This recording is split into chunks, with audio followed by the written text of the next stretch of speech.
Assalamualaikum warahmatullahi wabarakatuh. Salam sejahtera teman-teman semuanya. Izin memperkenalkan diri, saya Siti Zulfia. Hari ini saya akan memberikan review untuk mata kuliah sinyal dan sistem mengenai sistem dan klasifikasinya dengan cara yang sederhana dan mudah dipahami.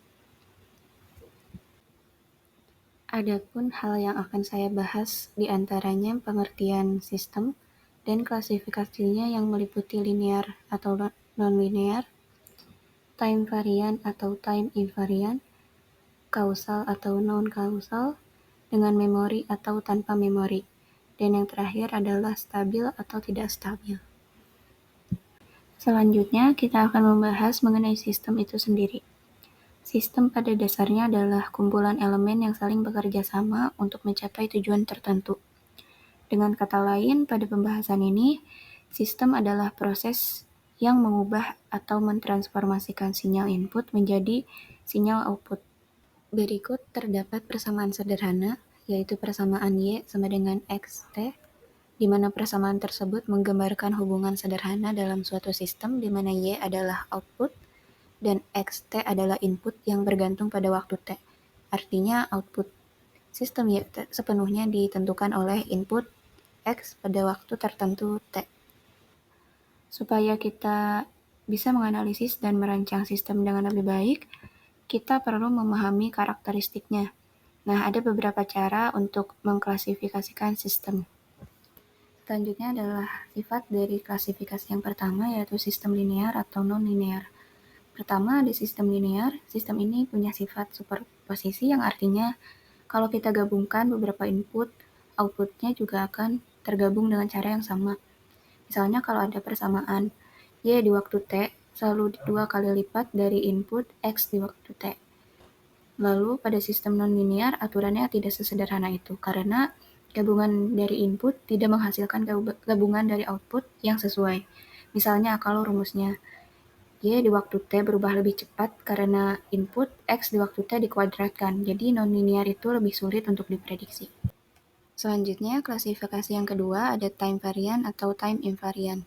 Yang pertama, time invariant adalah sistem yang tidak tergantung dengan waktu. Kalau inputnya digeser waktunya, outputnya juga akan bergeser dengan cara yang sama.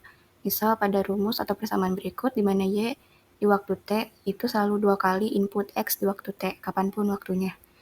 Selanjutnya, kalau sistem time variant, outputnya selalu berubah tergantung waktu. Jadi kalau inputnya digeser, outputnya tidak hanya bergeser, tapi juga berubah. Misalnya pada persamaan berikut, di mana Y di waktu T sama dengan T dikali X di waktu T, di mana T itu sendiri adalah waktu yang berpengaruh langsung pada output di sini.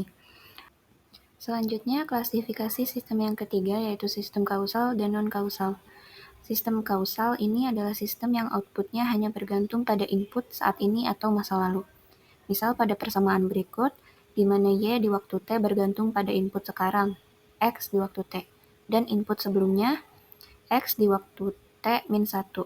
Selanjutnya, kalau non-kausal, output bisa bergantung pada input di masa depan. Contoh, pada persamaan berikut, di mana Y di waktu T ditentukan oleh input di masa depan, X di waktu T plus 1. Sistem seperti ini biasanya hanya ditemukan di simulasi atau prediksi. Selanjutnya adalah sistem dengan memori atau tanpa memori.